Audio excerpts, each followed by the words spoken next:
Hi everyone, tonight we're going to talk about what it feels like when your greatest achievement gets hijacked by the very people you thought were your biggest supporters.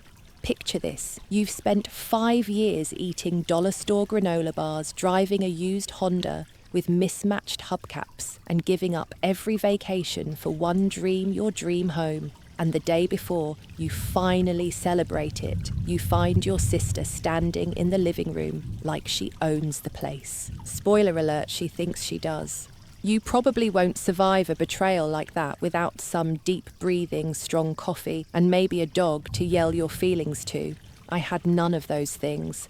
Just my house, my shock, and a set of keys that suddenly felt like they didn't unlock anything anymore.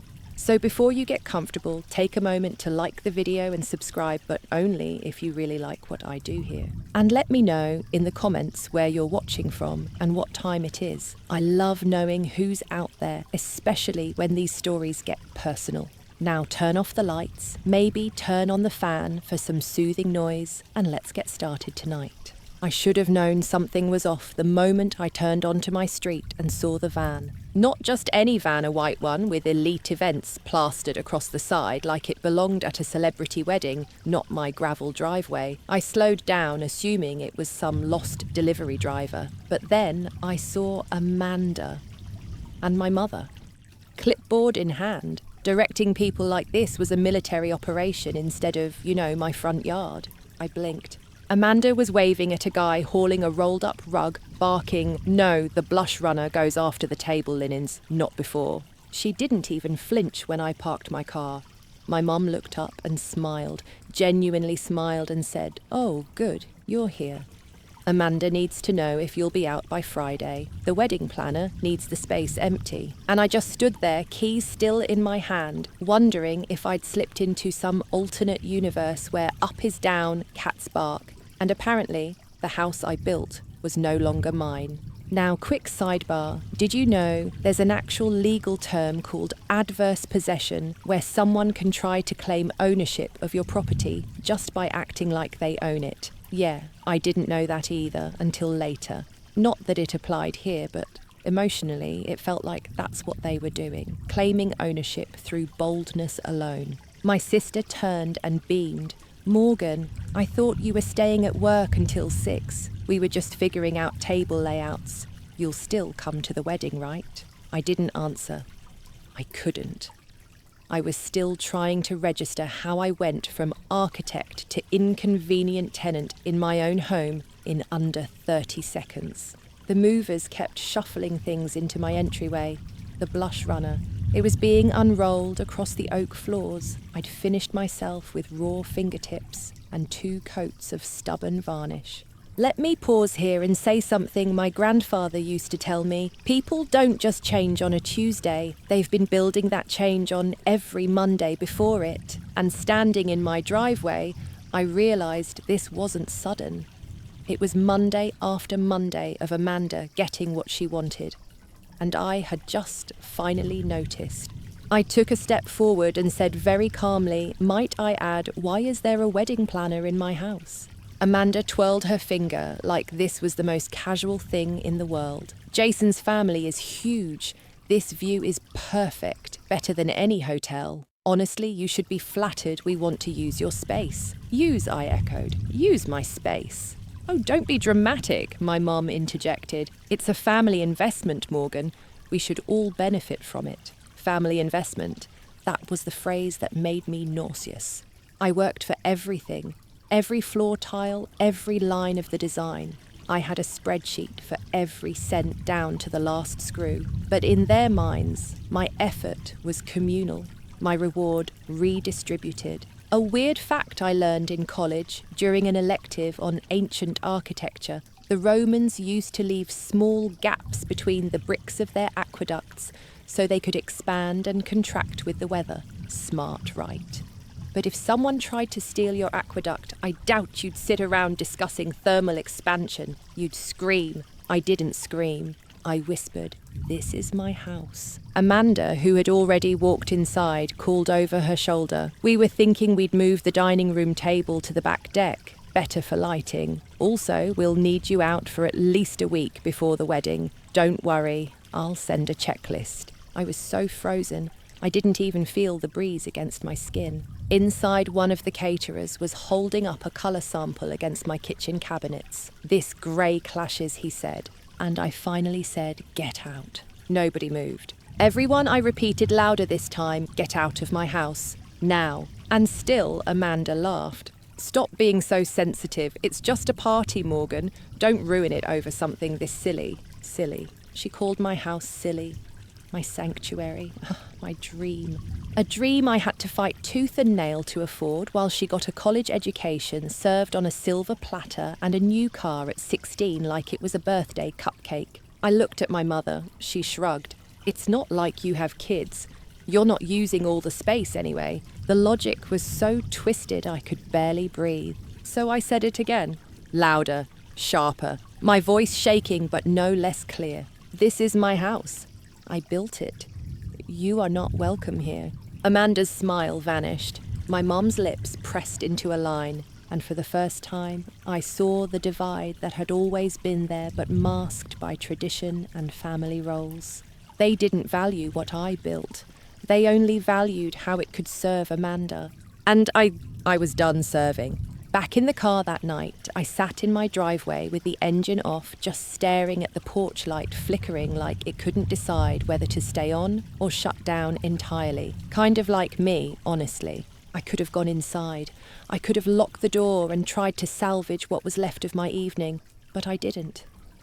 I just sat there, keys in one hand, a cold coffee in the other, wondering how the people who raised me could look me in the eye and act like I was being unreasonable. The truth. This moment wasn't just about Amanda showing up with her Pinterest wedding dreams and trying to colonize my living room. No, this was about something much deeper, something that had been simmering for years under the surface of our family dynamic. Growing up, my family was the kind of functionally dysfunctional you see in sitcoms. You know the type. No yelling, no actual chaos. Just a never-ending stream of passive-aggressive birthday cards and silent favouritism. Amanda, my younger sister by 3 years, was the golden child. Not the loud kind of golden child either. The soft, praise-laden kind. The one who got compliments for just existing.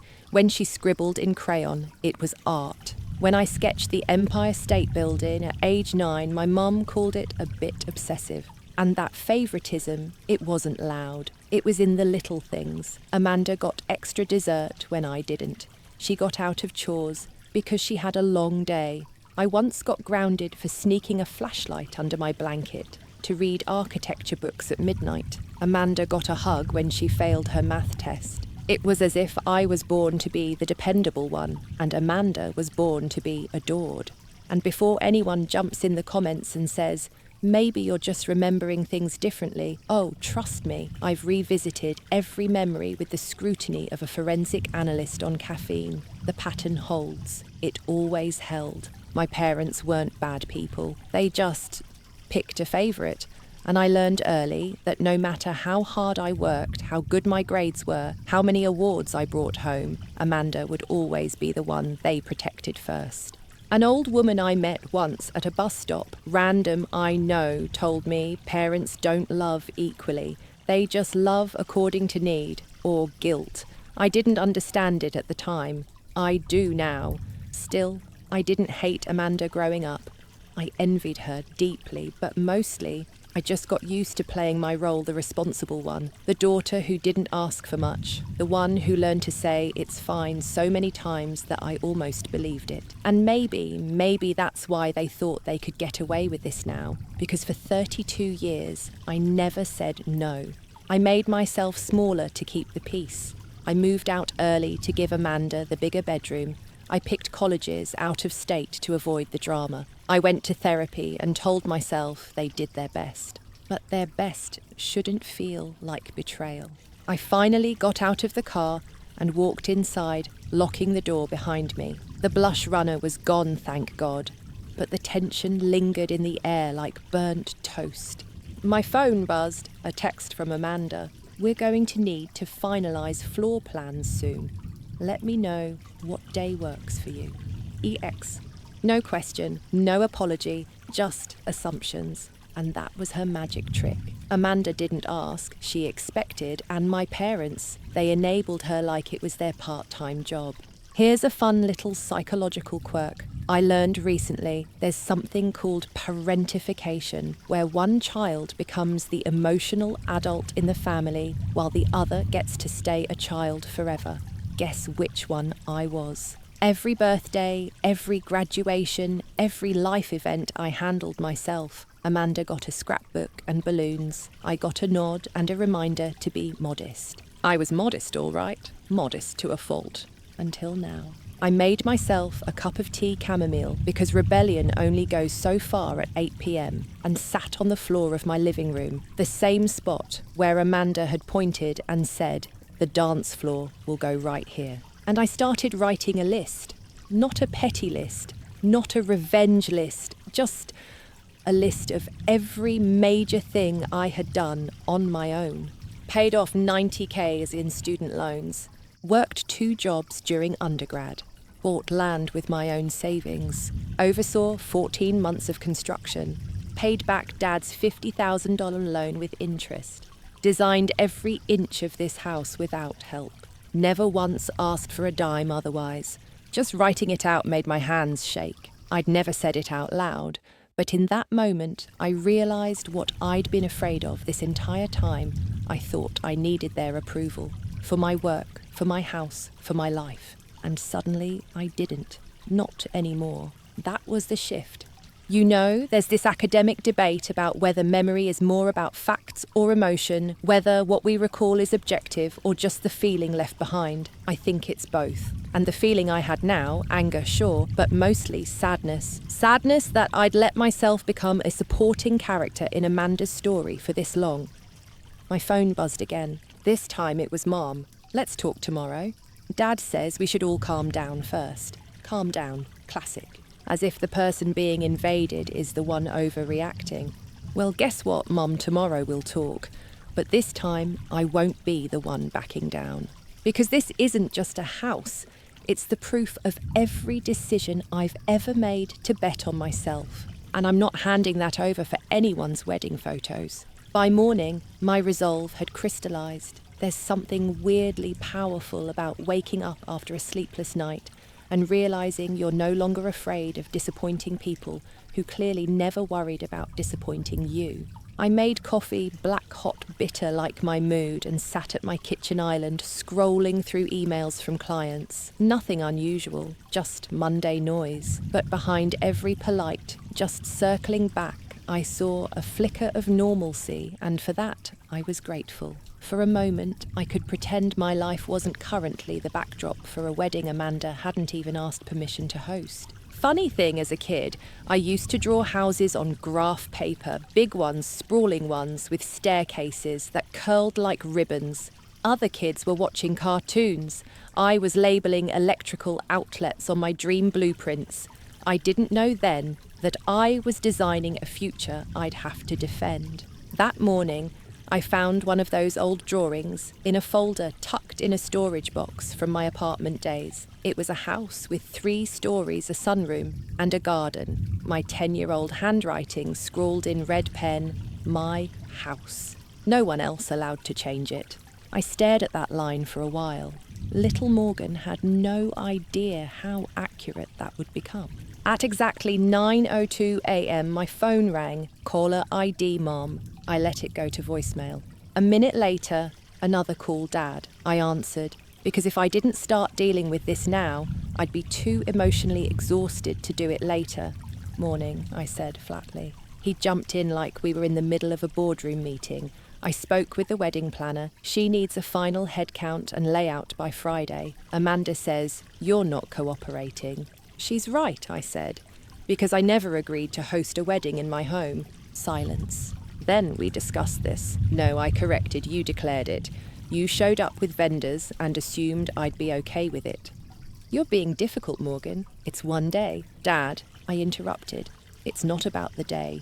It's about how you all treated me like a placeholder, like this house is a public resource instead of the single most important thing I've ever built." He scoffed. "It's just a house." And there it was, the sentence that solidified everything. Just a house. That's what he thought of the 14 months I spent managing subcontractors, negotiating permits, selecting every finish and scraping tile adhesive off my skin. Just a house. Have you ever been so angry you start laughing? That was me. A little unhinged chuckle just slipped out. "Glad to know how you really feel," I said. "This conversation is over."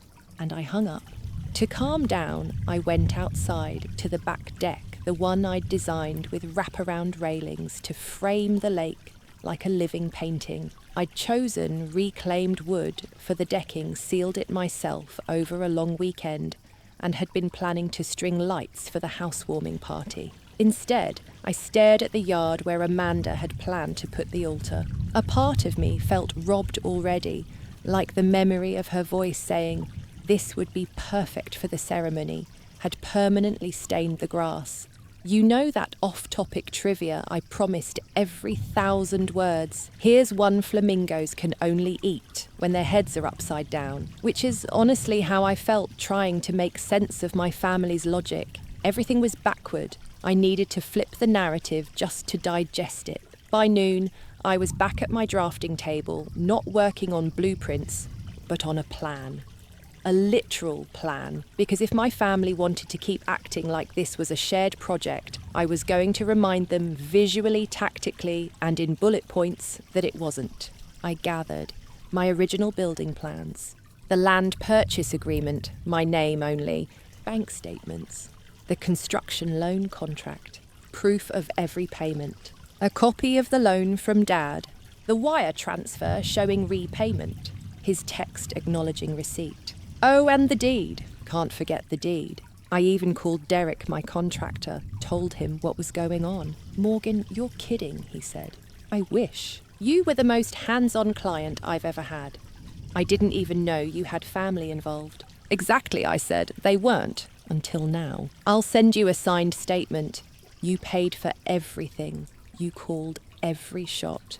You deserve to own that house without anyone's interference. Bless that man. If I ever win the lottery, I'm building him a lake house of his own." By 3 p.m, I had a full folder, ready legal, financial, emotional armour. But I wasn't going to use it just yet, because the housewarming was still scheduled for Saturday, and I had a very adult, very petty decision to make. Do I cancel the party and sit in my sadness, or host it anyway as a reclaiming? Spoiler, I chose reclaiming. Even if I had to smile through clenched teeth, I was going to celebrate this home. I'd earned that. No sister, no clipboard-carrying mom, and no dad playing Monopoly with my life was going to take it from me. And speaking of Mom, she texted again.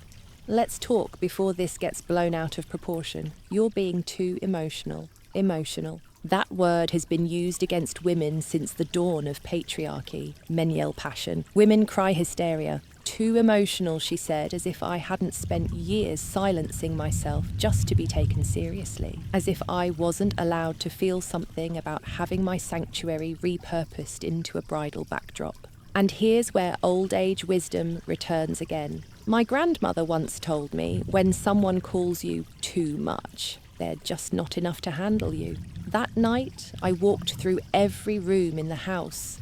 My house. Ran my hand along the marble countertops Amanda had criticised, touched the light switches I'd placed lower than standard height so my niece could reach them someday, sat on the floor of the office Amanda wanted to turn into a nursery, and I said out loud to no one but the drywall I built this. Because sometimes saying it out loud is the only way to believe it again. I don't know what it is about Wednesdays, but that's always the day everything escalates. It's like Tuesday warms things up and Thursday just watches in horror. This Wednesday started with a group text. Yep, a group text. From Mum, naturally, with me, Dad Amanda, and surprise Amanda's fiancé Jason all tagged in. "Morning, everyone. Let's remember this is a joyful time for Amanda and Jason. Morgan, we'd love for you to be part of the wedding planning, especially since you'll be hosting. Let's set aside the drama and focus on love. My coffee nearly sprayed onto my screen. Jason responded first. Wait, Morgan isn't hosting. We haven't even asked her. Jason, bless him. I liked him more in that moment than in the entire 3 years Amanda had been dating him. Dad replied next. Let's not do this over text. Amanda and Brooke are visiting today at 4. Morgan will walk through the layout again. Walk through the layout. In my house. That I never agreed to let them use. For a brief moment, I actually questioned my sanity. Had I somehow nodded in passing, Sayid sure, without realising it? I even checked my sent emails just in case. Nope. No written confirmation. No verbal approval. Nothing but assumption dressed up as consensus. I was so frustrated, I actually Googled, why do narcissistic families treat independent children like property? One article hit me hard. In families with a golden child scapegoat dynamic, the independent sibling is often seen not as a person, but as a resource. Resource, not daughter, not sister, not human. A thing, a utility, like a driveway or a freezer full of Costco lasagna. At 3:58 p.m. they arrived. Amanda came bouncing up the porch like she was checking in on a summer rental. Jason followed sheepish. Brooke, the wedding planner, came with a clipboard and the vibe of someone who's dealt with brides who cried over the wrong shade of ivory. Hey sis, Amanda sang, ready to show us around again. No, I said. They blinked. Brooke offered a professional smile. We're just finalising some options. Amanda mentioned you'd be open to hosting. She was incorrect. Morgan Amanda huffed, don't be like this. Like what? Combative. I nearly laughed. You showed up with a planner and a caterer before you even asked me. That's not planning. That's commandeering. Jason, who had been awkwardly hovering near the foyer, stepped forward. I honestly didn't know this wasn't already agreed on. I thought it was, offered. Offered by who, I asked, already knowing the answer. Your dad, Amanda mumbled. Of course. Dad, the man who treated boundaries like optional garnish, probably thought a verbal nod over a backyard barbecue counted as a legal transfer of property rights. I stood in the kitchen, the sunlight hitting the quartz island that Amanda once described as too sterile, and tried to stay calm. Brooke cleared her throat. Well, perhaps we can do a walkthrough anyway, just to get a feel. No. Amanda rolled her eyes. You're blowing this out of proportion. It's not like we're moving in. You're literally measuring the guest room for your wedding night and pointing at my office like it's a future nursery. Jason's head snapped toward Amanda. Nursery. Amanda flushed. I was just thinking long term. You didn't tell me that. Can we not do this now? She whispered, suddenly much less bouncy. It was quiet for a long moment, the air thick with unspoken things, the kind that hang between people who've gone too far and know it but won't admit it. I broke the silence. You can have your wedding, but not here. I'm not your venue. I'm not your asset. And this house is not your plan B because every vineyard in the county is booked. Amanda opened her mouth, then closed it. Brooke took a small step back, sensing the shift. Right. Understood. I think we've gotten what we need for today. Thanks so much. Jason actually nodded in gratitude. Gratitude that I wasn't throwing them all out with a broom, and followed Brooke out. Amanda lingered. You really mean this? She asked, quieter this time. You're saying no. I'm saying finally no. And that word, no, it felt delicious. She left without another word. I leaned against the fridge, heart pounding but steady. Later that night, Michael came over. He brought tacos, and no judgment, which is the highest form of love in my book. They're escalating, I told him. He nodded, chewing. Because they're losing control. I don't get it. Why this house? Why now? Because you built it without them. You made something they can't claim credit for. I stared at the ceiling. It's a house. It's not a monument. To you, it is. And they know that. You know what's wild male orangutans build sleeping nests every night high up in trees and line them with leaves for comfort. It's one of the only examples of animals designing a custom resting space just for emotional ease. Sometimes I think I'm just a tall orangutan with student loans. That night, I finally understood something else too. They didn't just want the house. They wanted to rewrite my story. They wanted to step in at the final chapter and take credit for the whole book. But I was the author, and no one else was holding the pen. I've always believed in the power of good lighting. Warm bulbs, diffused glow, natural sunlight at just the right angle. Lighting can change everything. It's probably why I designed this entire house around windows. Not chandeliers, not art, light. But there's one kind of lighting I didn't design for gas lighting, and by Thursday, my family had cranked the dial all the way up. It started with an email. Subject line clarification. From Patricia Davis to Morgan Davis. CC William Davis, Amanda Davis. The first line was polite. Dear Morgan, we understand you're feeling overwhelmed right now. Oh, good. Nothing says empathy like assuming I'm the fragile one in a scenario where they tried to commandeer my house without permission. The next paragraph read like a PR campaign. As we've mentioned before, your father made significant financial contributions to the construction of the home, including but not limited to the land deposit, custom fixtures, and foundation work. As such, the family has always viewed the house as a shared legacy. Shared legacy. Let me pause here to offer a quick architectural lesson. Legacy buildings are typically passed down through generations with intentional documentation, trust arrangements, and legal clarity. This was not that. This was my private, personal, very modern home with exactly zero antique charm or emotional bequeathment attached. No oil portraits on the wall, no family crest carved into the banister, just my sweat blueprints and stubborn resolve. The email continued with the pièce de résistance.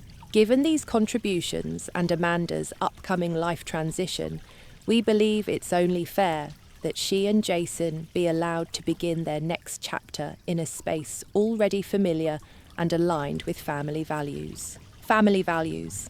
Was one of those values trespassing? Michael was the one who calmed me down before I threw my laptop across the deck. He read the email, blinked, and said, "This reads like someone trying to sue you with zero evidence and a font choice." The font was Georgia for the record, classy but passive-aggressive.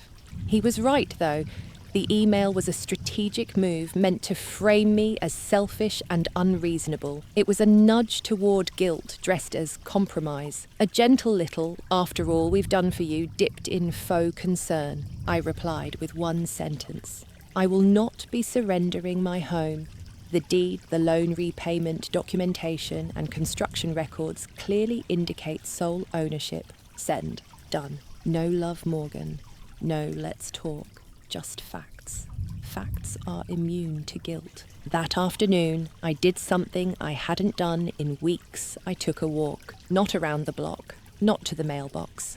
I drove to the original plot, where I'd first stood 5 years ago, heart racing, as I held the printout from the listing, 3 acres, lakefront slight slope zoning approved. I remember standing in boots on that chilly October morning, leaves crunching beneath my feet, and thinking, this is where it begins. And now they wanted to erase that beginning, or worse, rewrite it. You know what's strange? Slugs have 4 noses, 4, and not a single one of them would smell what my family was cooking, because it reeked of entitlement and manipulation from 100 miles away. After I returned from my nostalgic walk, I started sorting paperwork in earnest. Not just for me, but because I needed to be ready. I wasn't paranoid, I was prepared. There's an academic phrase I came across once in an ethics seminar, moral injury. It describes the psychological damage that happens when someone you trust violates your deeply held beliefs. This was my moral injury. My parents, who I once believed were fair, even if flawed, had crossed a line. Amanda, who I assumed would eventually grow into empathy, had instead doubled down on entitlement. That night, Michael and I sat at the dining table, surrounded by file folders. "I can't believe I'm doing this," I muttered, building a defence for my own life. He poured me tea. "You're not defending your life. You're protecting it. Big difference. You think I'm overreacting?" "I think you're underreacting," he said. "You should have hired security when the blush runner showed up." That got a laugh out of me, for a moment. Because the truth lingered beneath the joke, I was tired. Not just tired of fighting, but tired of the role. The reasonable daughter, the one who never asks for anything, the one who always makes room. I didn't want to make room anymore. The next morning, Friday, the day before the original housewarming, I called my attorney, just to be sure. Lillian Chin had a voice like a GPS and the efficiency of an espresso shot. I explained the situation, laid out the documents, and asked, can they do anything? Can they claim part of it if they insist they invested? "No," she said flatly. "You have the deed, the records, and evidence of repayment. If they try to force anything, it won't hold." "But what if?" "Morgan," she cut in gently, "you're on solid legal ground. Emotionally, it's a minefield. But legally, it's concrete." I exhaled for what felt like the first time all week. That afternoon, I picked up flowers and wine for the party. Yes, I was still having it. Not just because I deserved it, but because cancelling it would have been handing them a symbolic win. The housewarming wasn't just a party anymore, it was a reclamation. As I carried bundles of sunflowers and a bottle of Prosecco into my kitchen, I passed by the windows Amanda had once said were too much, the same ones my dad claimed he paid for. I stopped, looked out at the lake and whispered to the glass. I know the truth, and that's enough. It had to be. Saturday arrived like an exhale. No fanfare, no marching band. Just the quiet hum of possibility as sunlight slid across the lake and warmed the floorboards of my dream. I woke up early, not because I needed to, but because I wanted to feel the house in silence before it filled with voices. There's something sacred about a house in the morning, when everything is still and you're the only heartbeat it hears. I made coffee and walked barefoot through the rooms, the guest bedroom with its cedar closet, the cosy nook by the stairs where I'd planned to read, the master suite Amanda once called a little over the top for one person, the nerve. And yet here it was, mine, still standing, still beautiful. By 9 a.m, I'd unpacked the serving platters, arranged the cheese board, and put the personalised watercolour coasters at each place setting. My own little way of saying, welcome, but don't forget who built this. At 10, Michael arrived with ice champagne and a playlist that somehow blended Miles Davis and Maggie Rogers. Rachel came next. She'd driven in from Providence and practically body-checked me with a hug. "You look like you slept inside a legal victory," she said, grinning. "I slept inside a mortgage with my name on it," I replied. People started showing up around noon, friends from work, my neighbours, even a couple of clients who had followed the house's construction through Instagram. Nobody asked about Amanda or my parents, and I didn't offer. Instead, I gave tours.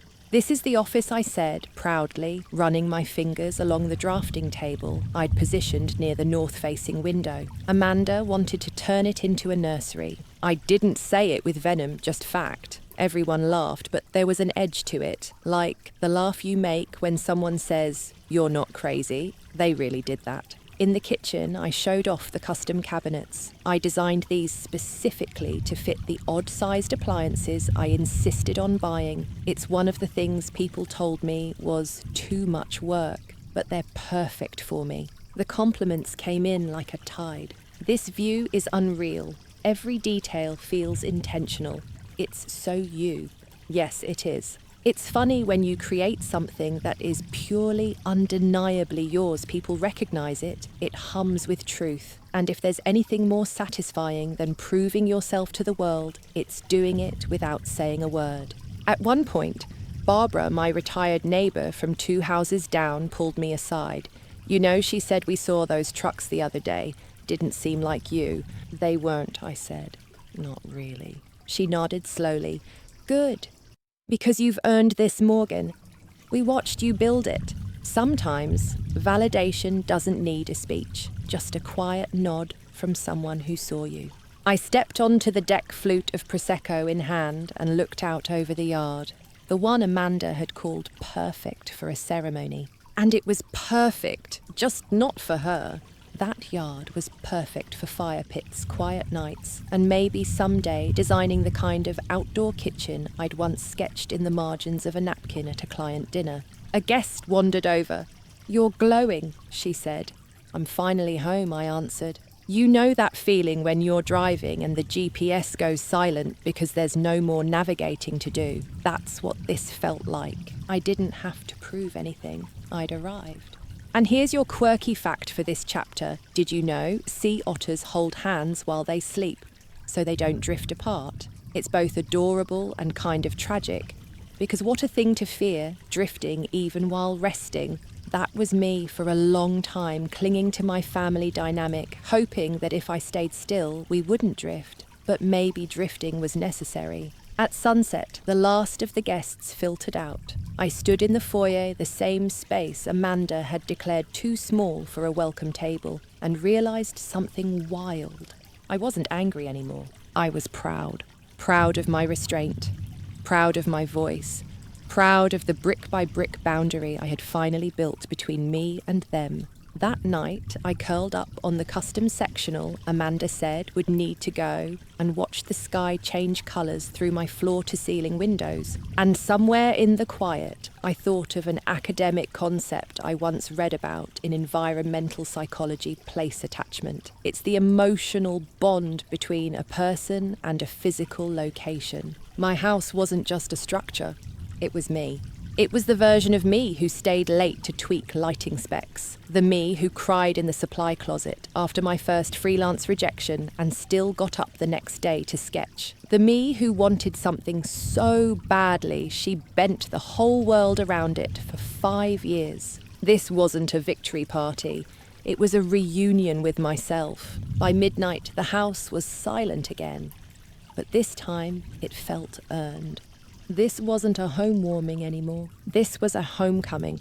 Sunday mornings in my house were supposed to be quiet. Coffee, sunlight, maybe a podcast playing softly while I watered the basil on the kitchen windowsill. Instead, I woke up to the ding of a doorbell. Reluctantly, I tossed off the blanket and padded barefoot to the door, peeking through the side window. It was my mother, alone. She stood on the porch like someone trying to sell a vacuum she knew I didn't want. I opened the door slowly. "I thought we agreed you weren't coming," I said, voice low and steady. She gave a smile that didn't reach her eyes. "I just want to talk. Can I come in?" I hesitated. Everything in me screamed no. But part of me, probably the part still clinging to a childhood version of her, stepped aside. We sat at the kitchen island. The same island Amanda had claimed would need to be removed to make space for guests. "I heard the party went well," Mum said, glancing around. "It did," I said. "Your invite must have gotten lost in the cloud." She ignored that. "Of course. I want to clear the air," she said, folding her hands like we were about to pray. "I think things got miscommunicated." "Did they?" I asked, because it seemed pretty clear. Her jaw tensed just a flicker. Amanda's disappointed. "I'm not surprised. She thought she had your support." "She never asked for it," I replied. "She assumed it." A pause. "Then she's always admired you, you know." I looked at my mother, then really looked at her. Her blouse was buttoned too high as always. Her eyes were tired. But there was something else, something slippery in her voice. "Admired me," I said. "Is that what you call undermining me and measuring my office for a crib?" She blinked. That was just hopeful thinking. It was entitlement. Another silence. "Morgan," she said gently, "your father and I gave Amanda everything because she needed more. You were always so strong." And because I was strong, I said, "You figured I didn't deserve anything extra. Not help, not praise, not even a moment." "That's not fair." "No, I snapped what's not fair is trying to take the one thing I built on my own and hand it to someone who's never worked for anything in her life. Her eyes welled, but I didn't soften, because crying didn't undo what they did. I have the deed. I have the receipts. I have the legal right. I stood up. So unless this visit comes with a written apology and a bouquet of construction-grade humility, you can go. She rose too, but didn't move. We thought you'd understand. You thought I'd roll over like always. You're being cruel. I took a breath. No, Mom, I'm being clear. She finally walked to the door, pausing with her hand on the knob. We're having dinner tonight. Amanda wants you there. I leaned against the frame. Tell Amanda I hope the venue she finds has better lighting. She didn't respond. The door closed softly behind her, but the weight of the moment stayed. It's funny, isn't it, how families use the word tradition to justify manipulation, as if giving up your happiness is just another heirloom you're expected to carry. You know what else is passed down? Epigenetic trauma. Real thing. Studies show that the effects of trauma can actually alter gene expression and get passed to future generations. And my family, they were trying to pass me a whole gene pool of guilt and self-erasure. Later that day, I got a message from Jason. Morgan, I'm sorry. I didn't know the house situation was so one-sided. Amanda told me it was yours, but that your dad had rights. I believed her. That was a mistake. He followed up with, I told her we're not having the wedding here, period. My thumb hovered over the keyboard. I typed, deleted, retyped, then finally settled on. Thanks for saying that. I wish you both the best. Polite. Neutral, like a courtroom exit line.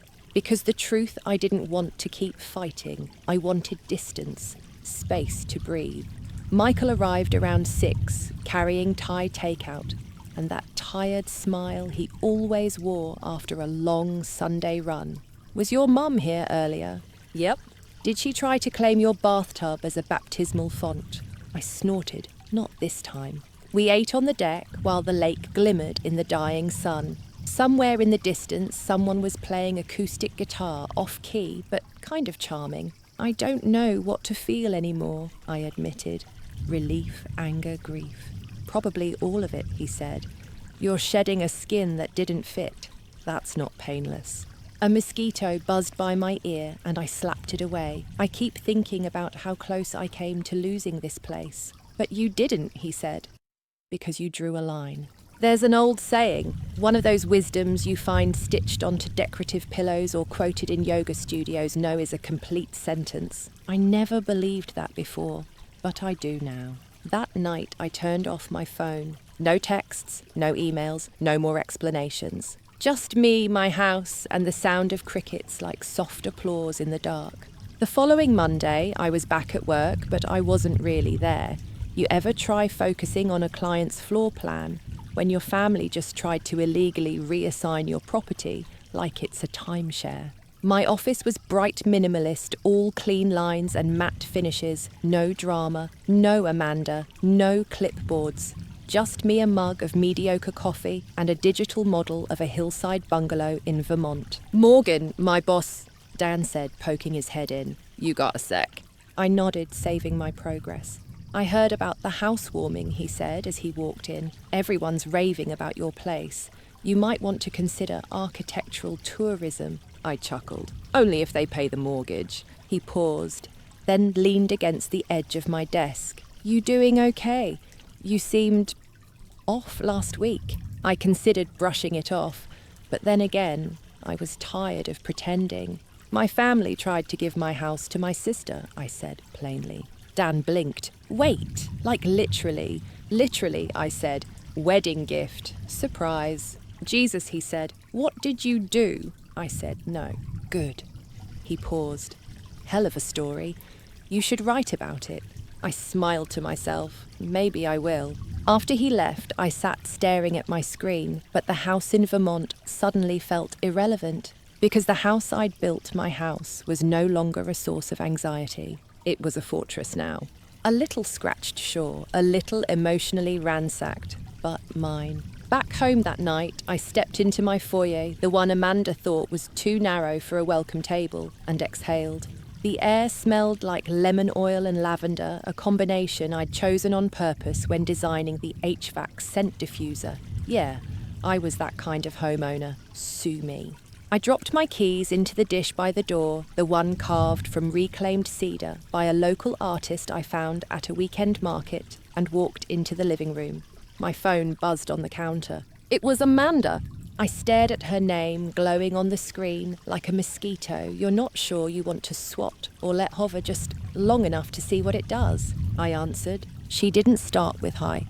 Morgan, I just talked to Jason, she said. Okay. Why did you tell him I tried to steal your house? Because you did. There was a pause. Then, you're making me sound like a monster. You didn't need help with that. Silence again.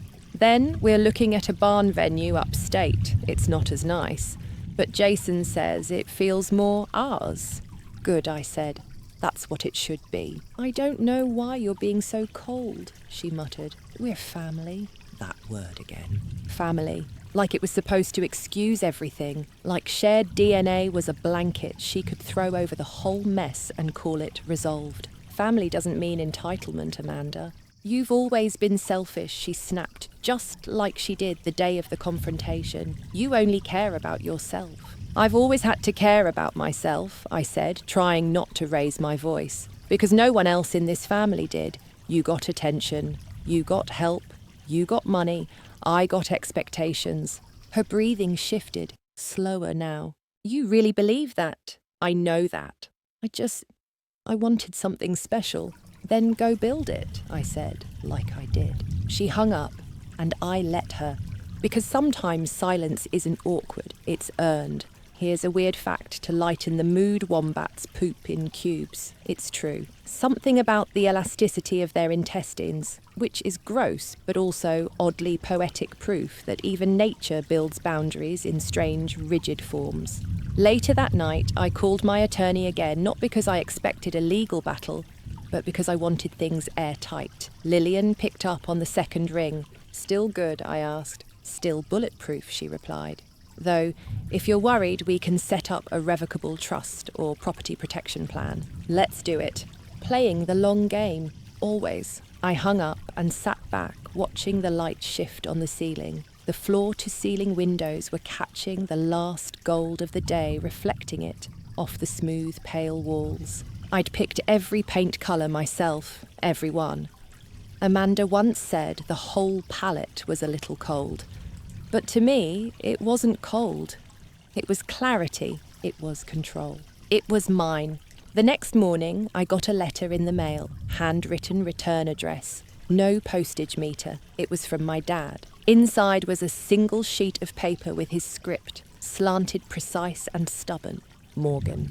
We're disappointed in how things turned out. I still believe what I contributed gave me some right to speak into the use of the house. But if you insist on treating this like a contract instead of a relationship, I hope the house keeps you warm. Dad? No love, no apology. I laughed. Not because it was funny, because it was so him. Still trying to assert dominance while cloaking it in martyrdom. I didn't reply. There was no need. Instead, I folded the letter, placed it in a file labelled unresolved, and returned to my life. Because this wasn't about winning anymore. It was about preserving what I'd worked for, what I'd sacrificed for, what they tried to reduce to a party venue with a view. Not anymore. Not ever again. It's wild how quickly normal can return after a storm, how the same walls that once echoed with betrayal can suddenly feel soft again like nothing ever happened. Except I remember, and my house remembers too. It's subtle, but it's there. In the way I now lock my doors with purpose, in how I pause before answering any unknown knock, in the drawer labelled evidence in my office, neatly filed with legal copies, receipts, and a signed letter from my contractor, Derek, stating plainly, Morgan Davis was the sole financial and design authority on the project from start to finish. You know, it used to be that every corner of this house filled me with joy. Now it fills me with joy and fire, like it's mine, not just because I built it, but because I fought for it. And I did.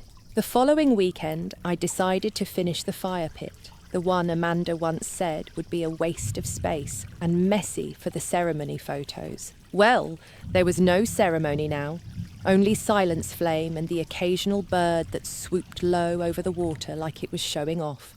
As I laid the stones by hand, wearing work gloves and blasting a true crime podcast, I heard a voice call out from the path near my property line. Need a hand. It was Jason, wearing jeans, a faded Red Sox hat, and the expression of someone who'd just gone through something heavy and had the decency not to pretend otherwise. I stood, brushed the dirt from my knees.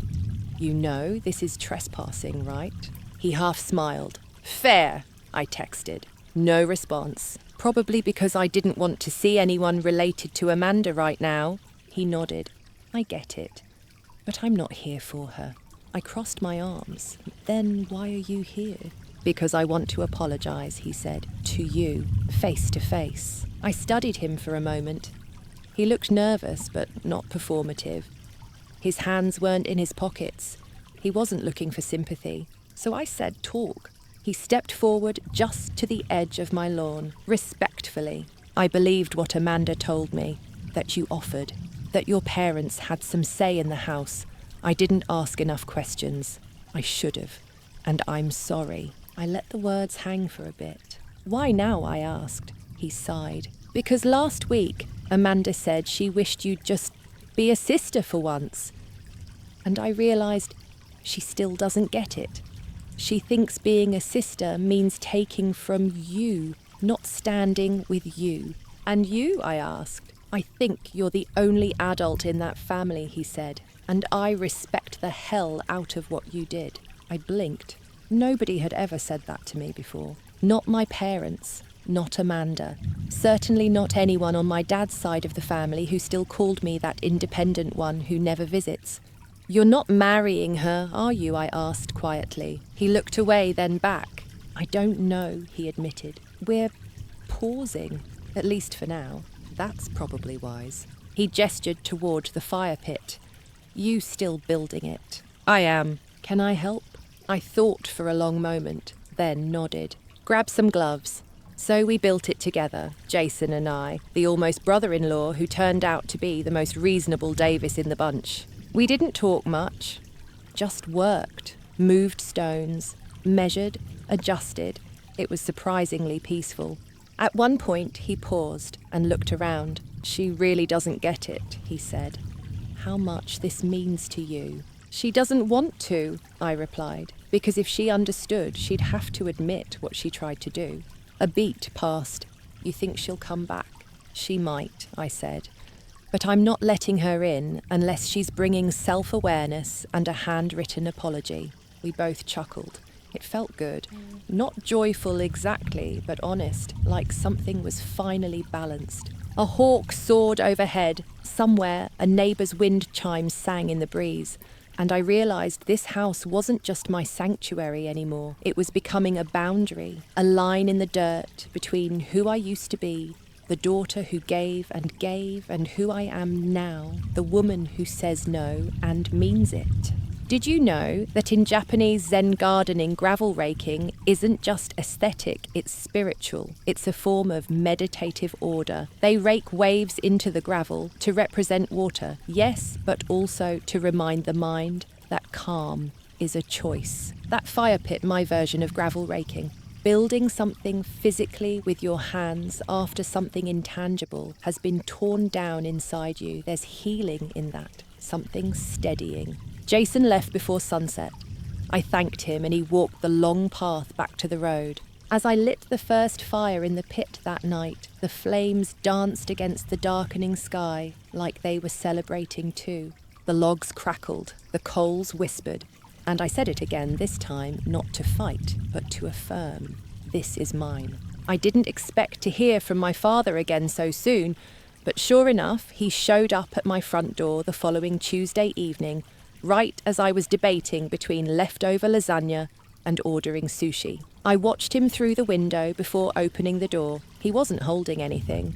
Not a folder, not a letter. Just his keys and the kind of expression that's supposed to look paternal, but comes off more like a disappointed principal. I cracked the door, keeping the screen locked. "Didn't expect you," I said. He nodded like this was normal. "Thought we should talk." "About..." He raised a brow. "You really going to make me say it?" "Absolutely." He shifted his weight, glanced past me like he was trying to look inside. "This is ridiculous, Morgan. We're family." "There it is," I muttered. "Bingo." "What?" "Nothing." "Go ahead." He sighed, running a hand through his hair. "I never meant to hurt you, but you're blowing this out of proportion. It was just an idea with a moving truck and a caterer. She's your sister." I crossed my arms. "And I'm your daughter. So why is it that when Amanda wants something, you hand it to her, but when I build something, you try to hand me to her too?" He flinched a little, like the words caught him off guard. "I helped," he said firmly. "Don't forget that." "I didn't," I replied. "I paid you back, in full, with documentation. You sent me a text saying, 'Got it, thanks.' I can print it out if you'd like a hard copy." "It's not about the money." "Then what is it?" He was quiet for a moment. "You were never supposed to need us," he said finally. "You always had everything handled. Amanda didn't. She struggled." "Because she didn't have to struggle," I said. "You kept rescuing her over and over." He looked away.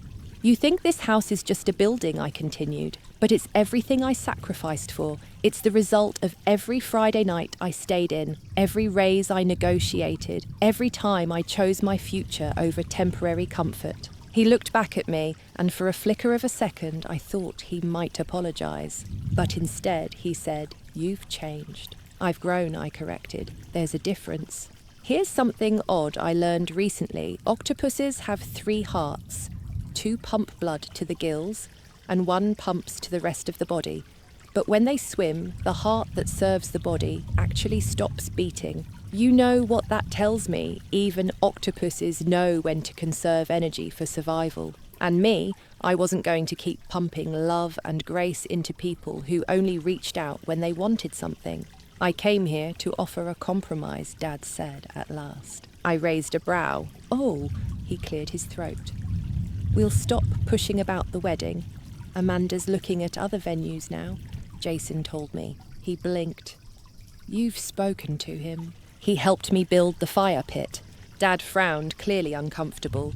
"Well, regardless, she's upset. Not my problem." He stared at me. "You're really going to let this tear apart the family?" "I'm not tearing anything. I'm just not patching up what I didn't break." That seemed to settle into him heavy and unwelcome. Then he said it. The thing I thought he might say months ago. "I overstepped," he said quietly. I held his gaze. "I thought I was doing the right thing," he added, "but I didn't ask, and I should have." There was a long pause. I didn't say thank you. I didn't say it's okay.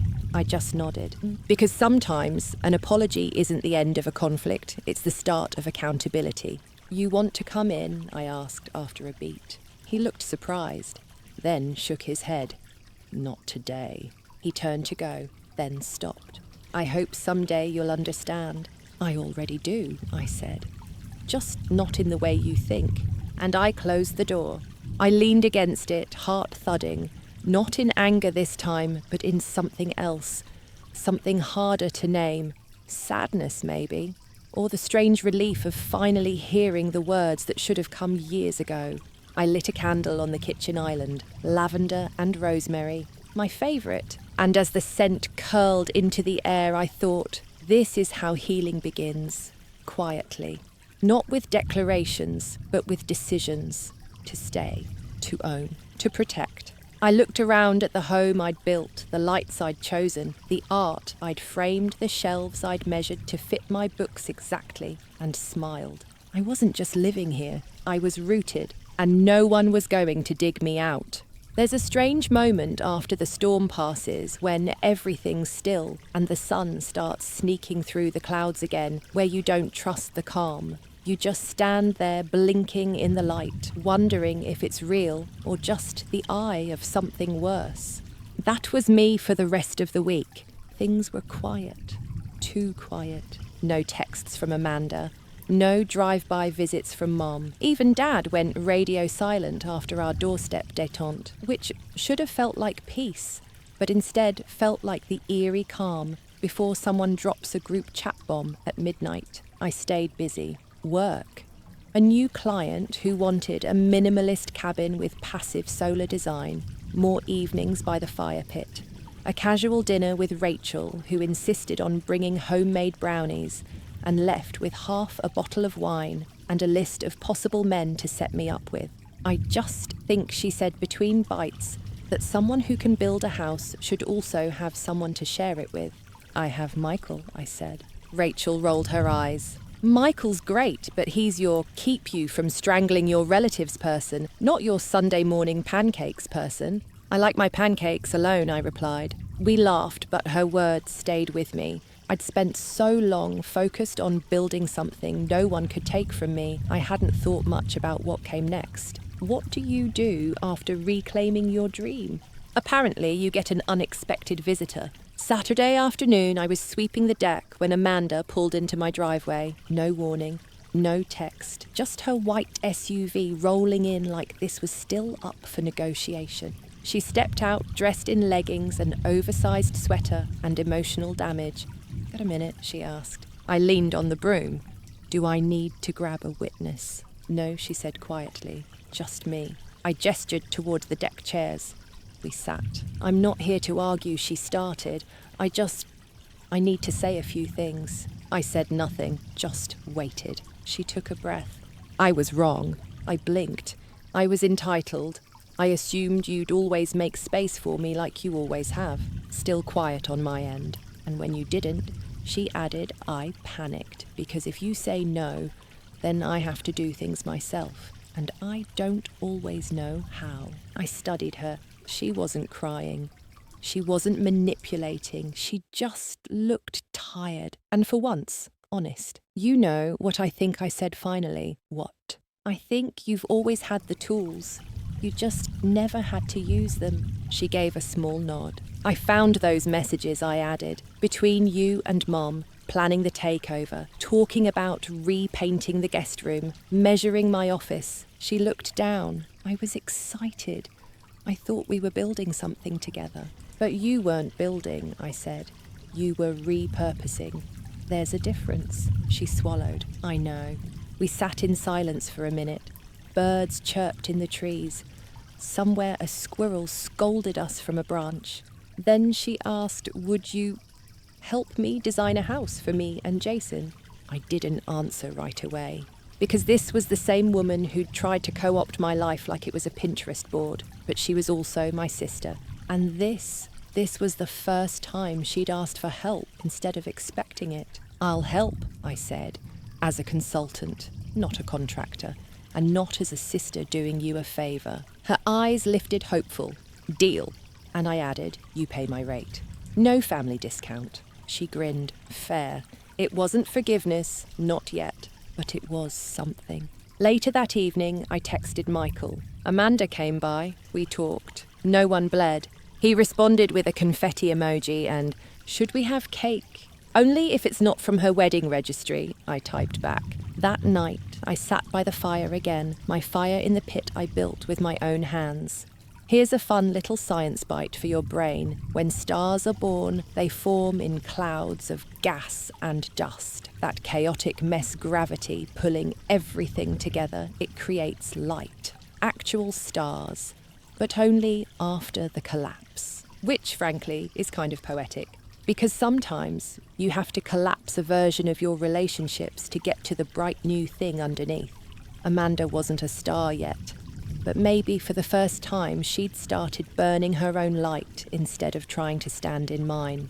And me, I was finally out of orbit. Somewhere in early October, a breeze settled into the trees around Silver Lake, soft and pine-scented, the kind that carries memory and closure with it. The leaves hadn't quite turned yet, but they were on their way, like nature was slowly writing its resignation letter to summer. And me, I was writing something too. A formal letter typed and signed to my lawyer finalising the property protection trust we'd set up. Not because I expected another family coup, but because it felt good to dot every legal I and cross every potential betrayal. I made a copy and filed it under Boundaries, a folder that now sat between mortgage documents and construction receipts. A whole life in alphabetical order. One afternoon, as I was cleaning out the hallway closet, I found something wedged behind an old moving box. A crumpled paper with pencil lines faintly fading one of my childhood floor plans drawn at age 10. It had a turret, like a castle, and in the bottom right corner, scrawled in blocky little letters, Morgan's Fortress. No one gets in without knocking. I laughed so hard I startled myself. The kid knew. Even back then, I knew what I needed: a place of my own, not just in bricks and mortar, but in soul. The next day, I met Amanda at a cafe downtown, public place, low stakes. She brought a binder, which I raised an eyebrow at, and she smirked. "Relax," she said. "It's just design ideas." I flipped through them while sipping my espresso. Honestly, they weren't bad. She'd been doing her homework, printing layouts, inspiration boards, even sketching a few concepts herself. She pointed to one photo. "This is what I imagined for the kitchen. Open layout, big island." "Too big," I said automatically. "You'll hate it after a month." She frowned. "How do you know?" "Because I designed one that size once. Looked great in renderings, but functionally, like cooking in a hotel lobby." Amanda laughed. It sounded real this time. Jason joined us halfway through. He was carrying a roll of site plans and a hopeful expression. "We found a place," he said. "Up north. Needs work, but the bones are good." Amanda nodded. "And it's ours. No strings, no ghosts." That phrase stuck with me, no ghosts. Because that's what my house had become for a while, haunted. Not by death, but by betrayal. By all the things said and unsaid between sisters. We spent 2 hours going over ideas, zoning questions, timelines. And when Amanda started writing things down without interrupting me, I knew something had shifted. Maybe small, maybe temporary, but still a shift. After they left, I sat in my car and just breathed. It was weirdly emotional, not in a teary, climactic movie way, but in a quiet, adult way. Like filing taxes for the first time without help and realising you survived. That night, I FaceTimed Rachel. So she said, "What's the verdict? Are we cautiously optimistic or preparing to flee the country?"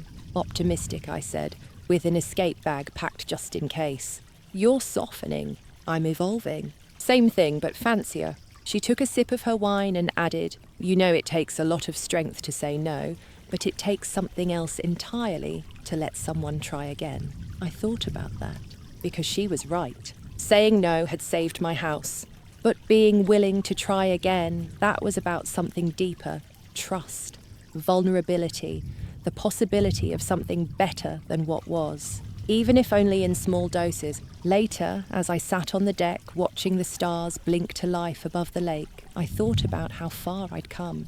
About how much energy I'd spent proving myself, protecting what I'd built, fighting to be seen. And how now, for the first time, I didn't have to. Because I knew what I'd done, what I'd earned. And most importantly, what I'd reclaimed. Here's a quirky fact: to close the night, honey never spoils.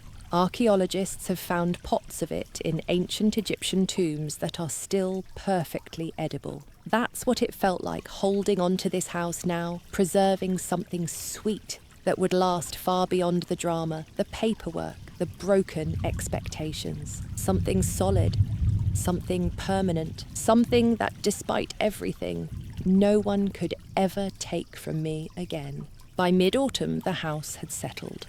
Not just the physical structure, but the energy. You might think that's a little woo-woo, like I've got quartz crystals under my pillow and sage bundles stashed behind the cereal, but no, I'm talking about the intangible weight that lingers after confrontation, the kind of static in the air when something's unresolved. And now, the static was gone. The silence was warm again. The rooms breathed. I even found myself humming while folding laundry, which is a post-trauma miracle if I've ever seen one. Amanda and Jason had officially closed on their property, a quirky A-frame, nestled into a slope about 45 minutes away. She texted me pictures every couple days, captioned things like, "Thinking of black accents here, and does this stair pitch seem aggressive?" It was the closest thing we'd had to a functional relationship since high school, and you know what? I didn't hate it. We weren't braiding each other's hair and watching rom-coms, but we also weren't fighting over architectural dominion like warring kingdoms in a family Game of Thrones. Progress. One morning, while reorganising the built-ins in my office, yes, again I came across a stack of old site inspection notes, and behind them, a Polaroid. It was me standing next to Derek, the contractor, hard hat, askew holding blueprints, absolutely covered in sawdust. Someone, probably Rachel, had scribbled on the bottom, "Still standing." I stared at it for a long moment. Still standing. I think that's when I realised something big. Not only had I survived this mess, but I'd come out stronger, with boundaries, with proof, with peace, and with one final surprise. That week, Michael and I were out for dinner, just us, some garlic fries and a bottle of wine that was way too expensive for a Tuesday. "I have something for you," he said, reaching into his jacket. "Unless it's a dog adoption form, I'm suspicious." He laughed, then handed me a small envelope. Inside was a his sketch, a side view rendering of my house charcoal on textured paper, soft lines and delicate shadows. My home drawn as if it had emotions. He'd added one tiny line underneath. "She built this. She kept it." I almost cried. Almost. But instead, I tucked it into my purse and whispered, "You're ridiculous," while mentally measuring where I'd hang it. We walked home through the chilly air hands in pockets, boots crunching leaves, and as we turned onto my street, my safe, familiar, gloriously Amanda-free street, I said, "I think I'm ready," for what he asked, to stop being angry. He didn't say anything, just nodded, because he knew. Anger is useful. It clears a path, lights a fire, gets you through moments where nothing else will. But you can't live in it forever. Eventually, you have to build something softer, even if just for yourself. Here's something you might not know: elephants mourn their dead. Not just their own kind, but even humans they bonded with. They'll visit bones, gently touch them with their trunks, and stand silent for long stretches. It's their way of saying goodbye, of releasing. That's what this felt like. Not erasing what happened, but acknowledging it, letting the echo fade. Amanda had tried to take something from me, but more than that, my family had tried to write me out of my own story. And instead of playing the loyal background character, I rewrote the script. The climax me saying no. The resolution me learning that I don't need to justify that no to anyone who wouldn't listen in the first place. Later that week, Amanda texted me again. "Jason and I decided to postpone the wedding. We're going to finish the house first. I want to do something for myself before I get married." I stared at the screen for a while, and then, because I could, I typed, "That's the smartest thing I've ever heard you say." She replied with a laughing emoji and, "Want to help pick bathroom tile?" I almost said no, but I didn't. Because forgiveness doesn't mean forgetting. It means deciding you're done bleeding for it. The first time my dad came back to the house alone, I didn't know what to expect. It was a quiet Sunday. The air had that early winter clarity cold, but not cruel, like the sky had been scrubbed clean. I'd just returned from the farmer's market with a bag of fresh sourdough, some local honey, and the smug satisfaction of someone who remembered to bring her own reusable bags. Then came the doorbell. He wasn't holding a clipboard, no binder, no Amanda, just his hat in his hand, literally, which felt, both on the nose and unexpectedly, humble. "Mind if I come in?" he asked. I hesitated, then nodded. Just you, just me. We sat in the living room, same couch where months earlier I'd fought to keep my future from being hijacked by a wedding. It felt strange sitting across from him without tension thickening the air. Stranger still that he was the one squirming now. "You've done something really impressive here," he said finally. I was too blind to see it. It was the closest thing to an opening line in a formal apology, and I let him have it. "I didn't expect that from you," I admitted. "I didn't expect a lot of things from myself," he replied, voice low. "I'm not proud of what I did." There was a long pause. Then he leaned forward, elbows on knees. "I've always admired your drive, you know, but I resented it too.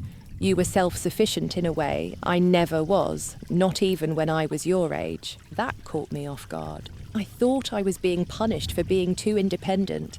He shook his head. "You were being punished for reminding me of what I wasn't. That's not your fault. That's mine." And there it was. A little flash of something resembling accountability. If family therapy taught me anything, it's that apologies without ownership are just performances. But this sounded real. "I was wrong to call this a family investment," he continued. "I was wrong to promise it to Amanda. And most of all, I was wrong to think your work, your dream, was mine to redistribute." I didn't say anything. Not because I didn't believe him, but because sometimes silence speaks louder than gratitude. And I needed him to sit with that silence to feel what it was like to occupy a space you don't control. "I'm trying to fix things," he added after a beat. "I believe you're trying," I said. "But it's not something you can fix in a weekend, Dad. It's deep." "I know." He looked around the room at the textures and the sunlight and the details he'd once dismissed as excessive. "I guess this house isn't just a house." "No," I said. "It never was." Old age wisdom fact. Here's one for you in ancient Japanese aesthetics. There's a concept called wabi-sabi, the beauty in imperfection, the peace in transience. I think my relationship with my father was finally moving into that territory. Not perfect, not polished, but honest and maybe even beautiful in its scars. He left with a quiet nod. No parting lecture, no guilt trip. Just thank you for hearing me out. The door clicked shut behind him, and I stood there for a while, letting the moment settle into the floorboards. That evening, I took out the framed sketch Michael had given me, my house drawn by his hand, and I added a note to the back in pencil, still standing, still mine. The next week, Amanda invited me to her new place. No grand gestures, just come help me choose paint. It was weirdly peaceful, her asking questions, me answering without judgment. We disagreed on nearly everything. She wanted lavender cabinets, I gasped, but somehow the conversation never turned defensive. As I was leaving, she hugged me. It was short, awkward, but real. "I really am sorry," she whispered, and this time I think she meant it. Here's a quirky fact to balance this moment. Sea otters hold hands while they sleep, so they don't drift apart. I used to think my family was like otters, that no matter how messy things got, we'd float through together. Now I realise we're more like a raft made of mismatched driftwood. We'll float, but only if we each hold our own piece without stealing anyone else's. Before I left Amanda's, she handed me a mug, white ceramic hand-painted. It read Architect of Boundaries. We both laughed. It was hideous. I promised to keep it anyway. A few months passed. Seasons shifted as they always do, quietly rewriting the landscape. My villa settled into winter with the soft groaning of timber and the gentle hush of snow against glass. The lake outside froze at the edges. The floor-to-ceiling windows I'd designed specifically to pull in the morning sun now framed a quiet, white world. Still, my home was warm. It was mine, and for the first time in a long while, it felt still. I invited Amanda and Jason over for dinner, not because I felt obligated, but because I wanted to. We were testing this new version of our relationship, one with guardrails, one where assumptions had been replaced by actual conversation. Jason brought a bottle of wine and a very awkward potted plant. Amanda brought a binder labelled First Home Vision. Yes, really. "You're not taking this as a warning, are you?" she joked, glancing down at the binder as we ate. "Only if you start measuring walls again," I said. We laughed together this time. Over dessert, Michael's famous apple crumble, Amanda flipped through a few pages of her binder. She'd found a small cottage-style property on the outskirts of town, fixer-upper, sloped roof, hardwood floors with potential, as she put it. I nodded. Start with the foundation. Everything else is negotiable. Academic debate phrase incoming. There's an ongoing argument in urban planning circles about whether modern living spaces should reflect personal identity or community integration. As I helped Amanda map out ideas for her home, I realised maybe it's not either or. Maybe our spaces, like our relationships, can hold both individuality and connection, pride and partnership. After they left that night, I wandered from room to room. The memories still lived there like furniture you never move. But they weren't painful anymore. They'd softened, taken on new meaning. Even the guest room Amanda once claimed as her future nursery was now simply my guest room, refreshed with new linens and a plant that was definitely dying but still trying its best, just like me once. You know, an old woman once told me that houses have memory, that the walls absorb emotion and time and carry it for you when you forget. I used to scoff at that. Now, I just nod and smile. In the office, I lit a candle and sat at my drafting table. The northern light still poured in just as I'd planned. I began sketching not a new house, not a floor plan, but something messier, a tree maybe, or a map with no names, a space to imagine again. Rachel came by the next day. She dropped her bag, plopped onto the couch and sighed dramatically. "You've survived the family reckoning. You're basically a folk hero now. Do I get a cape?" "No, but you do get bragging rights," she said, pointing to the front door. This is the fortress you held. You didn't just defend it, you defined it. That stuck with me. There's a difference between holding something because it's yours and defining it by how you show up for it. The first is possession. The second is ownership. Quirky fact of the day, the inventor of the microwave. Percy Spencer discovered it by accident when a candy bar melted in his pocket while he was standing near radar equipment. I think boundaries work a little like that. Most of us don't know we need them until something starts melting.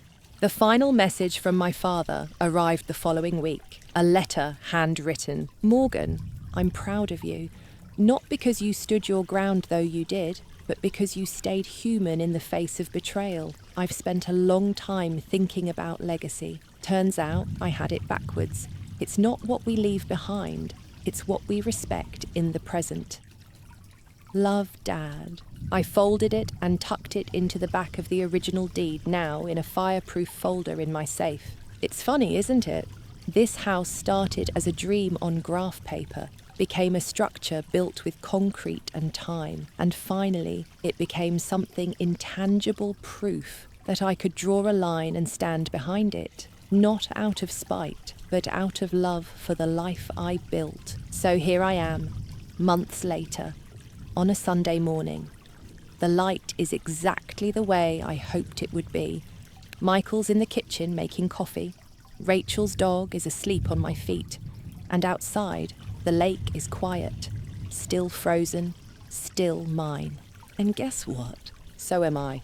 Tonight you followed me through a journey I never expected to live, let alone tell. What began as a quiet housewarming turned into a full-blown reckoning with the very people who were supposed to protect me. They tried to rewrite the ending of my dream, but I picked up the pen again and wrote my own terms. If you've ever stood in a room full of people who should love you only to feel like a stranger, I see you. If you've ever been told to just give in because it's easier, I hear you. And if you've ever had to draw a line in the sand, trembling, maybe even crying, but still standing, I respect you. We don't talk enough about how hard it is to choose yourself when it means disappointing others. But sometimes the kindest thing you can do for the world is to build something honest and defend it. My house isn't just wood and stone, it's my boundary, my blueprint for self-worth, a space carved from sacrifice and protected by truth. No one gets to claim it unless I open the door, and that includes family. So if you're holding your breath in a battle like mine, here's your soft permission to exhale. You're allowed to say no. You're allowed to take up space. And most importantly, you're allowed to stay. Thank you for staying with me tonight. Now exhale, let your shoulders drop. Let the